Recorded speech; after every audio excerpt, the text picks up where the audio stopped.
Hey guys, so now that my face is nice and fresh and clean after my morning skincare routine, I am going to tell you guys about how I prep my face for foundation, how I match my foundation, and how I conceal any blemishes that may need taken care of after I apply my foundation. So it's really important before you even start to put your makeup on that you have a nice surface to work with, which just goes back to how important taking care of your skin is. You can have the best makeup in the world, but you don't take care of your skin, it's never going to look as smooth and beautiful as you want it to underneath your makeup. So for me, there is a little bit of skincare involved in my foundation process. So the first thing that I use is the anti-wrinkle treatment. And my anti-wrinkle treatment, I call it my Botox in a bottle. I'm sure that there will be other girls that will call it the same. But for me, I use about a pump of this. This has been just like a miracle product for me. My mom and my sister and my husband and my mother-in-law and everyone started noticing I had a lot of fine lines, maybe not even considered fine lines at that point. I had a lot of lines around my eyes. I refuse to call them wrinkles, by the way. And it was getting to the point where my sister was like, we need to go get some Botox. And I was like, no. So I had really deep lines in my forehead, like super deep, like really, really deep. I can't even like explain to you how bad the wrinkles were in my forehead. And so I started using the anti-wrinkle treatment, and my sister literally was like, did you go get Botox without me? Because it made that big of a difference on my eyes.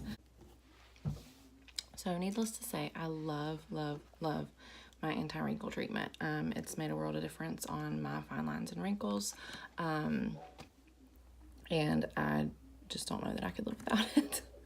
So next, that not necessarily would be considered foundation, but to me it is a foundation for your foundation, is another skincare product that I use. It is Silk Pore and Wrinkle Minimizer. Obviously it's going to minimize your wrinkles and it's going to minimize your pores, which makes it like a perfect primer for your foundation or color correcting moisturizer, whatever it is that you use. So with the Silk Pore and Wrinkle Minimizer, instead of just targeting my problem areas like I did with the anti-wrinkle, I'm going to go ahead and put this all over my entire face. So again, I use about a pump of this product, and I start at the top and work my way down, and this smells really good too. It's best to kind of put it on in a downward motion because it helps to fill your pores better that way. You can put it on with a really dense brush if you choose to, but I just do it with my hands. So you just want to make sure that you get that on nice and even.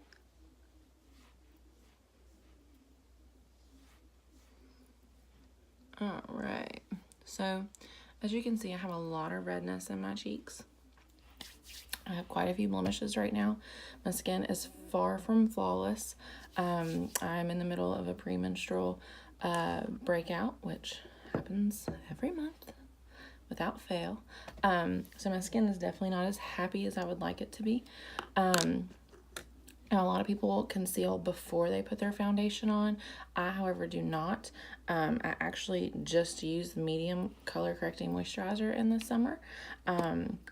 And I use about 2 pumps of that, and I put it on the lid of my cup cap. But when you're matching your foundation, when you're trying to figure out what color you need to wear, which with the color correcting moisturizer, it kind of blends up to 3 shades So it's really forgiving. It doesn't have to be a perfect match because once you blend it in, it really does kind of just melt into your skin tone, which is awesome because it takes a lot of the guesswork out. It also provides a mechanical shield against the sun, free radicals in the air, things like that. So you're getting anti-aging properties with the Cineplex complex inside of the product. You're getting a mechanical shield against the elements, and then you're also getting moisture because it's a moisturizer, and you're getting coverage. So I love it because it's super versatile, super multifunctional. But back to color matching. When you are matching your foundation, I see people doing it on the backs of their hands constantly, but obviously my hand and my face are two very different colors. It's best to do it in natural light so that you can get a full feel of what the color is going to look like on your skin, because your bathroom lighting or drugstore lighting, wherever you're at when you're matching your foundation, it's gonna be a lot different than what you're gonna look like when you're outside. So it's really good. Like, I'm sitting in front of a window right now, and when you match, you wanna match here at your jawline, and that's gonna keep you from having like that floating head look. So I do have a foundation with me, and when I do use a foundation, when I do use something that has a little bit more extra coverage, I use a color called Dewy, and you're gonna see, I'm gonna show you the difference in these two colors. So you can see that there's a big difference, but when you blend this one in, it looks pretty good. When you blend this one in, it's a little too light in comparison to the red up here. But your main focus is going to be to get it the closest you can and give yourself a blank slate to work with when you apply the rest of your makeup. So for me, I prefer to use the color correcting moisturizer. I feel like it gives me good coverage without looking heavy, and it takes the guesswork out of color matching. So you can see like where these have been blended in, like I could go with either one and I would be fine. So I use a flat, what they call a stippling brush, to apply my foundation. You can use your fingers, but I just think that with a brush, you get more of an airbrushed finish, you get better coverage, and I just stipple it on. And again, this is the medium color correcting moisturizer.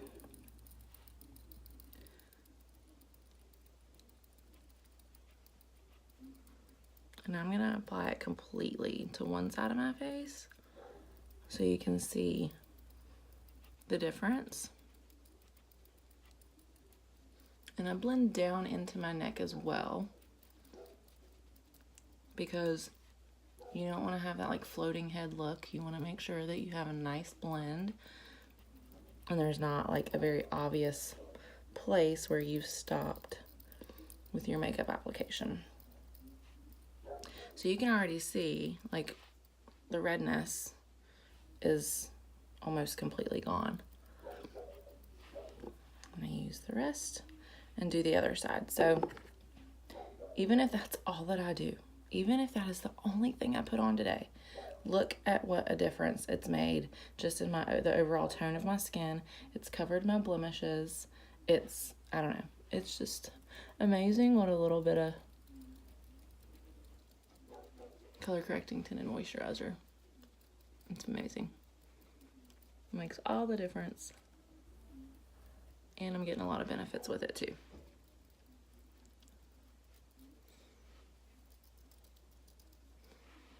Scrape the last little bit of product off. So now, if I had taken concealer to my face beforehand, I pretty much would have painted my face with concealer because I had a lot of redness and a lot of blemishes. But now that I've got my color correcting moisturizer on, I can see where I need the extra coverage. And so that is my method to the madness. That's why I personally choose to conceal after. And like I said, a lot of people conceal beforehand. And that's kind of the point that I want to get across to you guys, that there's not one way to do things. But moving on to my concealer, I use our Candlelight Shadow Sense. This is a cream to powder shadow, and I love this because it gives me another multifunctional product. I like to try and use my products for as many different things as I possibly can. I like to get my money's worth.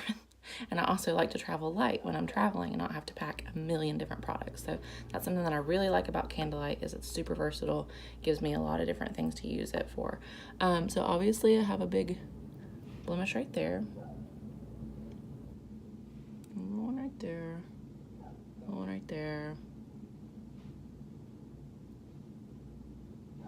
Now, since it is a cream to powder finish, you want to kind of work quickly, and I just use my finger. There's not a particular brush that I use for this. I just use my finger and tap it into the blemish.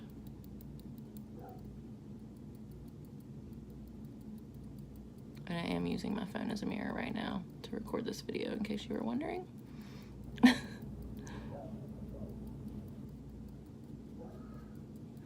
And then the last thing that I'm gonna do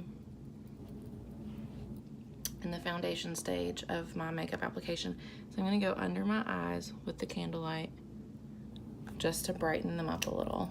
And again, I'm just gonna use my finger. And just kind of pat that in. Can you hear that jingle sound? That's my ring. My stone is getting loose, which scares me. You go get that repaired.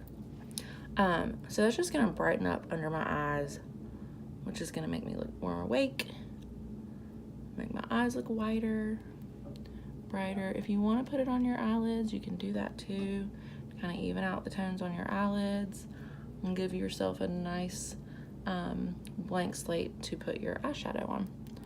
So there we go, guys. That is my foundation process. That's how I get to the point where I'm a clean slate and the only thing I have left to do is decorate the rest of my face. So I hope you learned something. If you have any questions at all for me, please don't hesitate to ask. I'm here to answer any and all of your questions. Hope you guys are having a fantastic day, and I'll talk to you soon. Bye.